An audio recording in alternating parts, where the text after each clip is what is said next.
தாய் தமிழ் உறவுகளுக்கு வணக்கம். சற்று முன் விடுதலையானார் என்ற தலைப்பில் இந்த காணொளியை காண்கிறோம். சற்று முன் விடுதலையானார். 2026ஆம் ஆண்டு தமிழக சட்டசபை தேர்தலில் வெற்றி பெற்று ஆட்சி அமைத்துள்ளார் ஜோசப் விஜய். ஆட்சி மாறினாலும் காட்சி மாறவில்லை. பழிவாங்கும் படலத்தை ஜோசப் விஜய் கையில் எடுத்துள்ளார். திமுக ஆட்சியில் மு.க.ஸ்டாலின் செய்த அதே பழிவாங்கல் படலத்தை ஜோசப் விஜயும் கையில் எடுத்துள்ளார். தற்பொழுது நாம் தமிழர் கட்சி வேடசந்தூர் தொகுதி வேட்பாளர் உசைன் அவர்கள் இன்று காலை கைது செய்யப்பட்டிருந்தார். கடந்த ஆகஸ்ட் மாதம் அவர் பேசிய போது காமராஜர் குறிப்பிட்ட ஒரு வார்த்தையை பற்றி பேசினார்.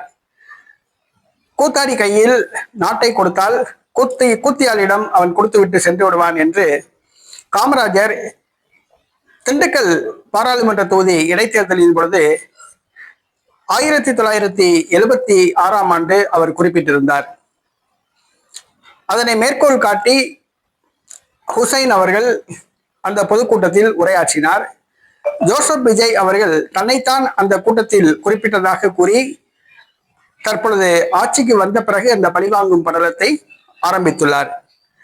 அந்த பொதுக்கூட்டத்தில் பேசும்பொழுது உசைன் ஜோசப் விஜயை அவ்வாறு குறிப்பிட்டதாக கூறி இன்று காலை கைது செய்யப்பட்டுள்ளார். சமூக வலைதளங்களில் தலைவர்கள் பலர் கண்டனம் தெரிவித்து வந்தனர். நாம் தமிழர் கட்சி தொண்டர்கள் இதற்கு எதிர்ப்பு தெரிவித்தனர். இந்த சூழ்நிலையில் சற்று முன் உசைன் விடுவிக்கப்பட்டுள்ளார். காவல்துறையினர் அவரை விடுவித்துள்ளனர்.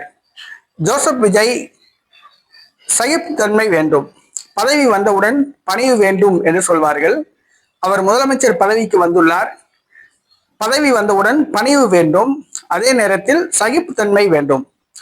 அரசியல் தலைவர்கள் விமர்சனங்களுக்கு உட்படுத்தப்படுவது இயல்பு. விமர்சிக்கத்தான் செய்வார்கள்.